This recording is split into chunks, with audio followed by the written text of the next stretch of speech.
অতীতেও মাঠ কাঁপাইছি, এবারও মাঠ কাঁপাবো, এটা অবশ্যই, আমরা অবশ্যই জিতবো। ছোটবেলা থেকে কাকার ফ্যান। ব্রাজিল হচ্ছে একটা গৌরবের দল, মানে এটার উপর বিশ্বাস রাখাই যায়। আমরা অতীতেও মাঠ কাঁপাইছি, এবারও মাঠ কাঁপাবো, এটা অবশ্যই, আমরা অবশ্যই জিতবো। বিশ্বকাপ আসলে আমাদের বাংলাদেশে অনেক হচ্ছে এটা নিয়ে অনেক উদযাপন হয়, যেমন আমরা আজকে এই যে লাইভ ফেস্টে এসেছি বন্ধু বান্ধবদের নিয়ে। আমরা ভিন্ন ভিন্ন দল করলেও সবাই আসলে আমরা ভাই ভাই, একসাথে আমরা যে কোনো ইভেন্ট যে কোনো ফেস্টে যাই, তারপরে হচ্ছে ওইখানে গিয়ে আমরা এই সুন্দর শোগুলা দেখি। আসলে আমাদের যে বিশ্বকাপটা, এটা নিয়ে আমাদের অনেক গর্ব হয়। নেইমারকে ট্রোল করে এবং তারা কাপ দেখে পাঁচটা বাচ্চাদের সম্পত্তি নিয়ে তারা বড়াই করে, তাদের উদ্দেশ্যে কিছু বলবেন কিনা? তাদের উদ্দেশ্যে ভাই কিছুই বলার নেই, কারণ এখন মানে বলতে গেলে দুর্ভিক্ষ চলতেছে টিমের, এই কিছুই বলার নেই ভাই। ওদের নিয়ে ট্রোল করতে থাকুক, যখন একটা প্রাইম টাইম আসবে তখন আবার চুপ হয়ে যাবে।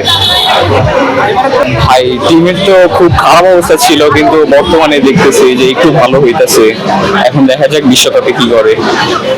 ব্রাজিল ভালো লাগে ছোটবেলা থেকে সবাই। হ্যাঁ, ইয়েলো ভালো লাগে না, তাই ব্লু করছি। ব্রাজিল কেন সেটা বলে? ছোটবেলা থেকে ব্রাজিল সাপোর্ট করি, ফ্যামিলি সবাই ব্রাজিল। এই জন্য ছোটবেলা থেকে কাকার ফ্যান। কি মনে হচ্ছে এবার বিশ্বকাপ কার ঘরে যাবে? ব্রাজিল, কেন? কারণ ব্রাজিল সাপোর্ট করে এই জন্য। সাপোর্ট করেন বলে কি? আচ্ছা, এবার তো নতুন একটা নিয়ম হয়েছে, জানেন কিনা? বেশি অভিনয় করলে এখন বলবেন যে নেইমার পড়ে যায়, এটা বলবেন? আমি বলবো ভাই, কে করে আসলে আপনার মধ্যে কে করে? নেইমার ছাড়াও তো জানি না, নেইমার করে না, এটাই জানি। নেইমার করে না। আচ্ছা, কি মনে হচ্ছে এবার বলের তো আসলে যে এবারের যে অফিসিয়াল বল, সেই বলটার নাম জানেন? জানি না, কোন কোম্পানি বানিয়েছে? গেস? No idea.